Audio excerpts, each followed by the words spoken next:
தான் எங்க போனேன், காலையில இருந்தே வீட்டுல இல்ல. என்ன அம்மா டீ குடிச்சாச்சா? எனக்கும் ஒரு கப்பு கொண்டு வாருங்க. என்ன மோன கையில வச்சிருக்கேன்?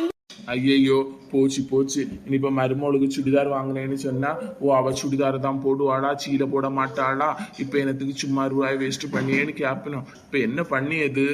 அது அம்மா ஆஃபர் போட்டிருந்தேன் 300 350 ரூபான்னு சொல்லிட்டு 2 சுடிதார், அதுதான் அவளுக்கு வாங்கிட்டு வந்தேன். அப்படியா? இங்க பாக்கட்டு. மோன நல்லா இருக்கு. 250 300 ரூபாய் கிடைச்சதாக்கா இந்த சுடிதாரு? நல்லா கிடைச்சோம். நான் உங்கள்கிட்ட 2000 3000 சொன்னா அறுப்பியா, அதனாலதான் போய் சொல்லியேன். ஆமா ஆமா 250 300 ரூபா தான் நல்ல ரேட்டுக்கு கிடைச்சது, அதுதான் 2 அணை எடுத்துட்டு வந்தேன். அப்படியே மோன குறைஞ்ச ரேட்டு தானே, இதை நம்ம அக்காளுக்கு கொடுப்பேன் சரியா? நான் உனக்கு ரூபா தரேன், நீ வேற எதாவது வாங்கி கொடு அவளுக்கு. ஐயோ கம்மி ரேட்டுன்னு சொல்லி மொத்தத்தையும் இழந்துட்டனே.